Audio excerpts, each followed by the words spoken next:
Indonesia akan menjadi tuan rumah Interparliamentary Union atau IPU General Assembly ke-144 tahun 2022 yang akan diselenggarakan di Nusa Dua Bali tanggal 20 hingga 24 Maret 2022. Pada penutupan IPU General Assembly ke-143 di Madrid, Spanyol tahun lalu, Ketua DPR RI Dr. Honoris Causa Puan Maharani meyakinkan seluruh delegasi sidang IPU bahwa Indonesia siap menjadi penyelenggara dengan protokol kesehatan ketat. The 144th IPU Assembly will be the second assembly after the pandemic, and we could not think of a better place to meet than in Bali. Indonesia has made great progress in tackling the pandemic.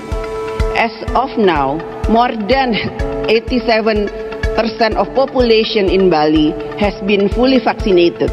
Manfaat yang bisa diambil dari perhelatan ini adalah bangkitnya dunia pariwisata Indonesia dan masyarakat Indonesia dapat menyaksikan wakil rakyatnya menyampaikan aspirasinya ke forum global.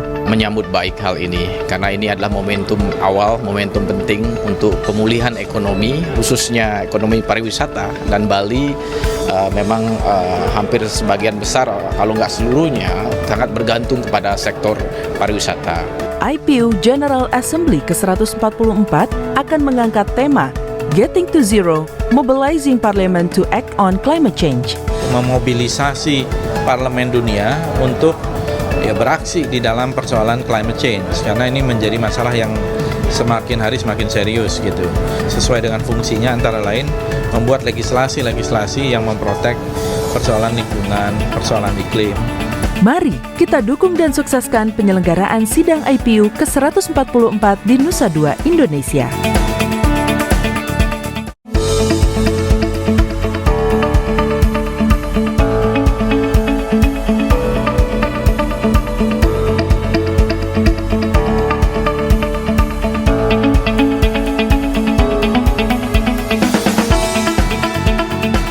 Kalau kita juga ngomongin soal negara demokrasi, Indonesia termasuk salah satu negara demokrasi juga di luar misalnya Amerika Serikat dan juga India. Bagaimana peran sejauh ini Indonesia, Pak, di IPU? Apakah sudah termasuk salah satu pemain penting juga di kancah IPU ini atau bagaimana nih, Pak? Ya, saya kira kami cukup aktif ya dalam berbagai forum IPU. Indonesia selalu proaktif. Di komite IPU sendiri ada sejumlah anggota DPR juga terwakili di situ. Saya sendiri ada di Komite Demokrasi dan Hak Asasi Manusia. Ada Pak Mardhani Alisera di Komite Middle East atau Timur Tengah. Dan ada Bu Putri Komarudin, ada di Women Parliamentarian atau Komite Perempuan Parlemen. Jadi kita cukup aktif. Selain itu juga kita seringkali mengajukan apa yang disebut sebagai emergency item, ini semacam resolusi. Kemarin di Madrid juga kami mengajukan draft resolusi atau emergency item soal Palestina dan mendapat sambutan yang cukup banyak juga dari sejumlah anggota IPU. Oke, jadi isu soal kebebasan kemerdekaan Palestina dan juga para pengungsi Rohingya dan juga pembangunan berkelanjutan itu ya, Pak ya?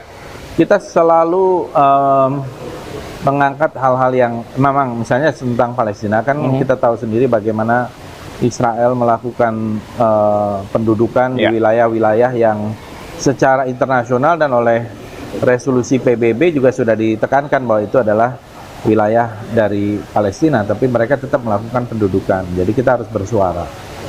Begitu juga dengan isu Rohingya, sebagai contoh sejak 2017 bahkan kita mengunjungi Rohingya, kita juga menyampaikan ini dalam IPU waktu itu di Rusia.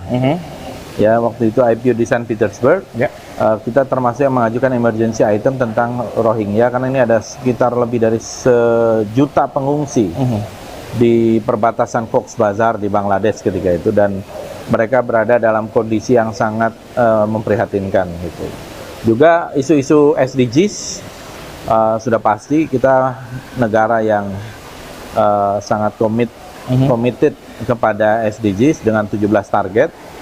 Bahkan kita DPR RI termasuk yang paling awal menyelenggarakan World Parliamentary Forum on SDGs di tahun 2017, 2018, 2019. Dan terakhir kita juga bekerja sama dengan IPU mengadakan satu konferensi atau webinar global itu tentang the first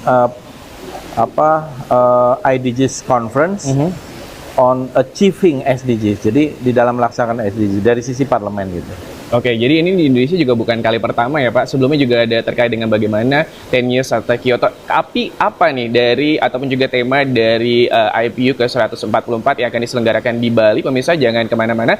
Masih bersama kami dalam special event TVR Parlemen Indonesia sebagai tuan rumah IPU ke-144.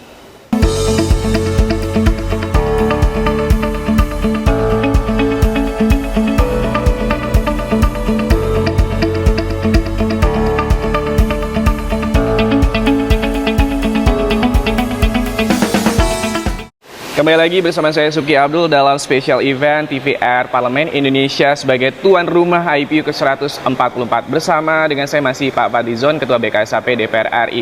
Pak, kalau kita ngomongin soal IPU yang setiap tahunnya diselenggarakan, kali ini Indonesia ini akan mengambil tema terkait dengan Getting to Zero, Mobilizing Parliament to Act on Climate Change.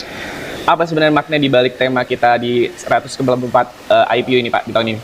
Ya, jadi begini, tema ini adalah tema yang diajukan oleh IPU dan kita juga sebenarnya mempunyai hak juga untuk berkontribusi di dalam tema itu.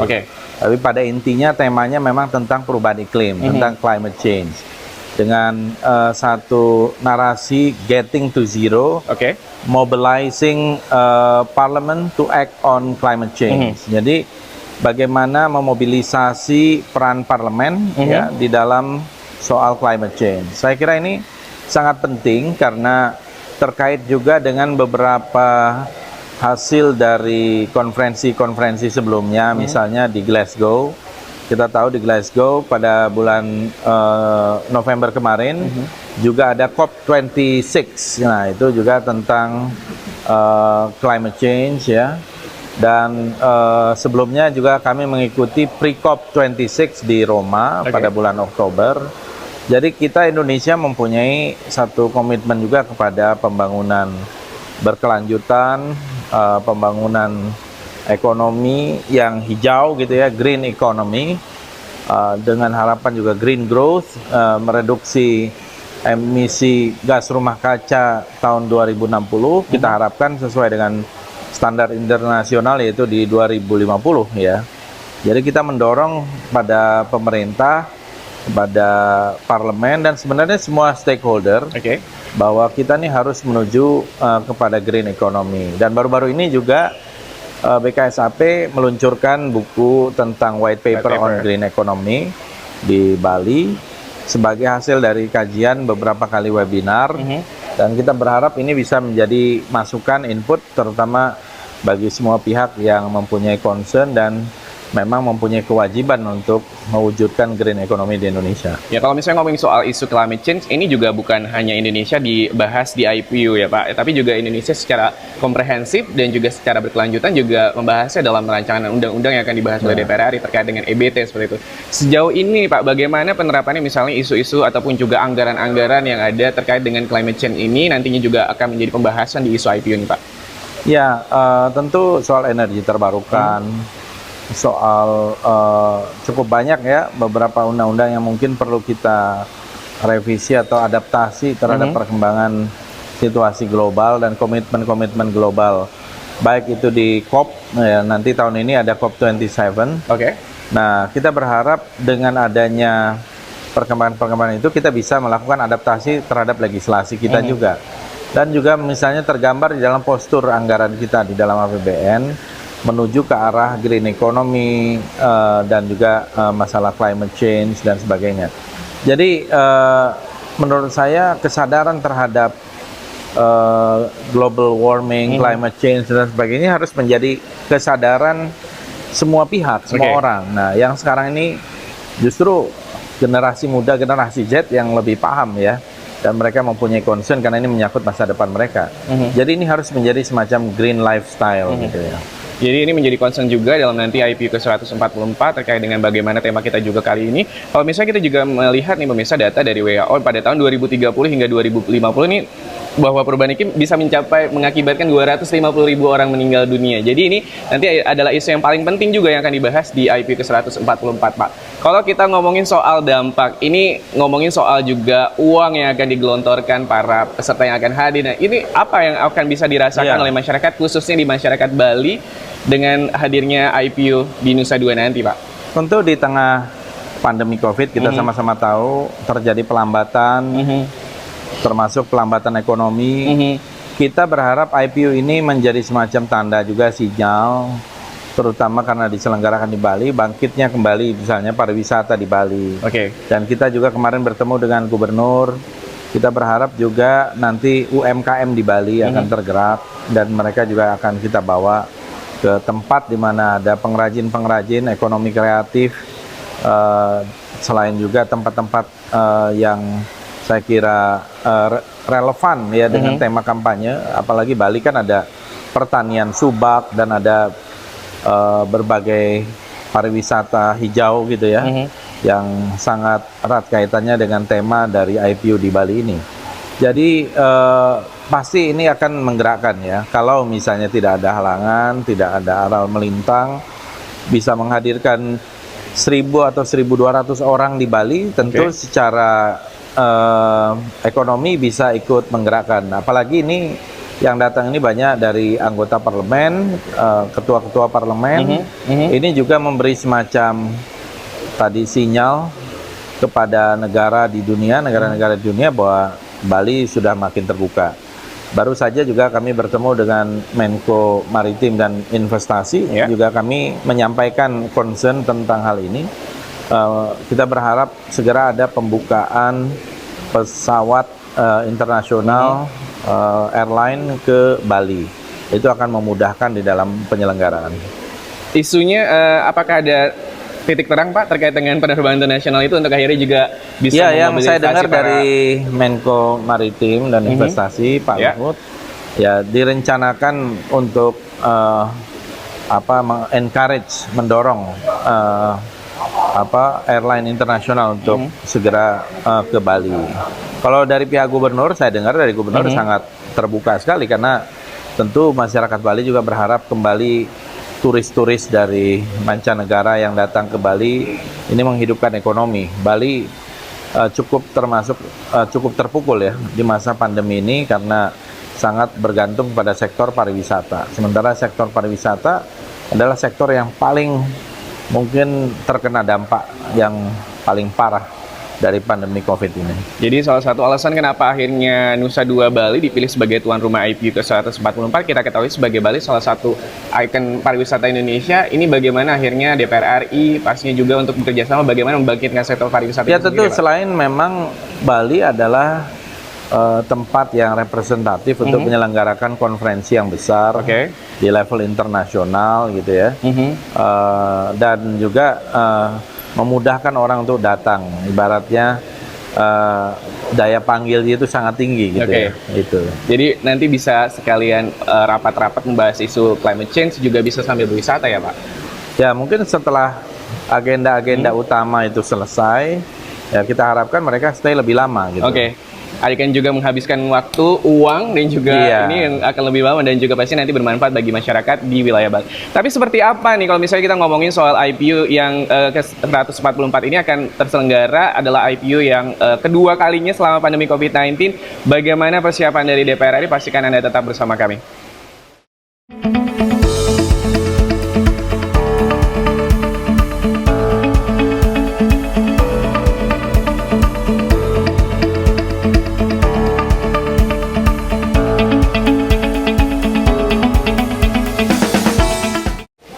Ya, kembali lagi di special event TVR Parlemen Indonesia tuan rumah IPU ke-144. Bagaimana nih kesiapan dari Badan Kerjasama Antar Parlemen DPR RI sebagai tuan rumah dari IPU ke-144 yang akan diselenggarakan di Bali pada tanggal 20 hingga 24 Maret 2022. Kita ketahui ini kasus Omikron ini semakin meningkat termasuk di Indonesia. Kalau Pak Fadli sendiri apa khawatir atau akan tetap berlanjut atau akan ada bagaimana nih, Pak?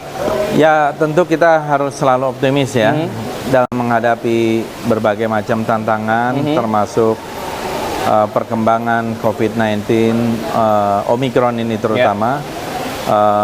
Dari berbagai pihak kita mendengar bahwa varian Omicron atau kasus-kasus Omicron ini akan mencapai puncaknya pada minggu ketiga atau minggu keempat dari Februari. Nah, kita berharap setelah itu akan terjadi penurunan atau pelandaian. Satu hal lagi juga yang mengembirakan, ini lebih mild atau lebih tidak berbahaya dibanding dengan varian Delta. Itu juga satu hal yang mengembirakan. Bahkan di Inggris sudah dibuka secara bertahap, bukan bertahap lagi, mereka sudah mengatakan ini sebagai endemi. Jadi tidak perlu masker lagi, tidak perlu yang lain-lain. Nah, kita tentu sekarang dalam tahap yang kasus-kasus sedang naik ya. Kita berharap nanti akan turun pada akhir Februari gitu. Dan kalau protokol kesehatan tetap dijalankan, begitu juga dengan vaksinasi yang cukup banyak sudah, di samping mereka yang sudah mungkin terkena dari COVID ini, saya yakin kita optimis masih bisa menyelenggarakan, karena selain IPU kan juga ada G20. G20 ini kan ada banyak sekali pertemuan-pertemuan juga dilakukan kebetulan di Bali, di level menteri dan sebagainya. Nah, sejauh ini bisa berjalan. Jadi kalau sudah ada pengalaman dari G20 ini, dan juga beberapa event seperti kemarin ada bulu tangkis, nanti mungkin ada motor GP dan sebagainya, saya kira ya life goes on ya, harus jalan terus. Apalagi di dunia internasional, saya menghadiri mungkin hampir 10 konferensi dalam 2-3 bulan terakhir ini. Itu pada umumnya juga relatif lebih leluasa kok. Bahkan tidak ada karantina sama sekali. Kemudian hanya tes antigen. Tentu sebelumnya PCR ya, kemudian antigen. Di antigen dia tiap 2 hari sekali. Dan memudahkan untuk melakukan juga tracing. Ya, saya yakin dari beberapa pengalaman, ada 10 konferensi internasional kemarin yang saya hadiri, beberapa sebagian besar saya pimpin juga atas nama BKSAP, DPR. Insya Allah saya kira bisa kita laksanakan. Ya tentu bekerja sama dengan BNPB, dengan Satgas COVID, dengan kementerian terkait ya, Kementerian Kesehatan misalnya. Kita optimis bahwa ini bisa diselenggarakan, dan saya yakin ini juga memberi sinyal bahwa kita harus bisa melakukan segala sesuatu di tengah situasi sekarang. Tapi ada treatment-treatment khusus nggak Pak yang belajar dari konvensi 143 di Madrid yang bisa kita terapkan di IPU 144 di Nusa Dua Bali? Bisa, pasti PCR ya. Memang kalau vaksin dari pihak IPU tidak ada kewajiban untuk menunjukkan sertifikat vaksin tertentu juga. Ya, karena bukan hanya tertentu, sertifikatnya vaksin juga tidak wajib. Karena ada juga orang-orang yang mungkin punya komorbid tidak bisa divaksin. Jadi itu juga yang kita sampaikan, kita negosiasikan kepada pihak-pihak terkait ya, bahwa ada reciprocality ya, bahwa apa yang dilakukan oleh internasional juga harus kita lakukan di sini. Misalnya tadi tidak wajib menunjukkan vaksin, sertifikat vaksin, karena mereka juga begitu di dunia internasional, tidak ada mandatori untuk memperlihatkan itu, kewajiban. Kemudian juga kalau PCR wajib gitu ya. Kemudian kalau misalnya kita terapkan PCR atau antigen 2 hari sekali juga bisa dilakukan. Kemudian memang ini nanti yang akan menjadi bahan diskusi kita juga soal sistem bubble. Ya memang ada gelembung itu ya. Jadi mereka yang datang itu terus-menerus berada di kelompoknya ini. Kebetulan kalau di Nusa Dua kan itu wilayahnya memang agak bisa terisolasi ya.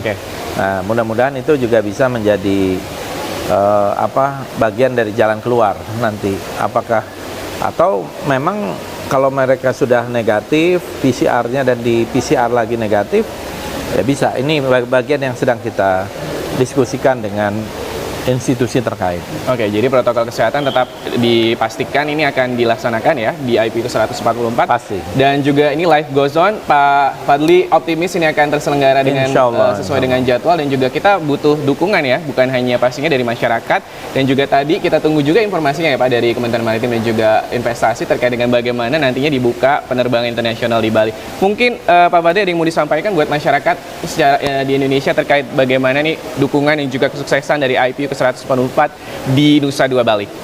Ya, tentu peran dari diplomasi parlemen ini juga sangat penting.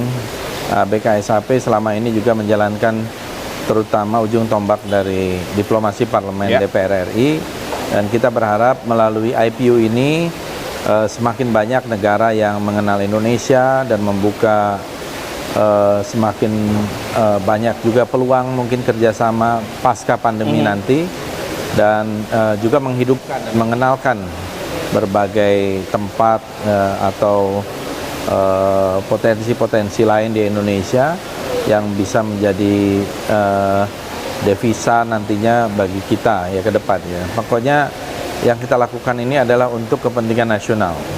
Jadi national interest gitu ya. Oleh karena itu kita minta dukungan dari semua pihak, dari pemerintah pusat yang terkait, dari pemerintah Provinsi Bali, dan juga dari semua pihak lah. Kita berharap IPU ke-144 bisa sukses dan mempunyai signifikansi yang jelas, terutama persoalan climate change. Ya, terima kasih sekali lagi Bapak Fadlizon, Ketua BKSHP DPR RI. Pemirsa, sekali lagi kita nantikan dan juga kita dukung, kita sukseskan IPU ke-144 di Nusa Dua Bali pada tanggal 20 hingga 24 Maret 2022. Dan ini adalah akhir dari program kita, Special Event TVR Parlemen sebagai Indonesia tuan rumah IPU ke-144. Saya Subki Abdul pamit undur diri. Terima kasih. Sampai jumpa. Terima kasih.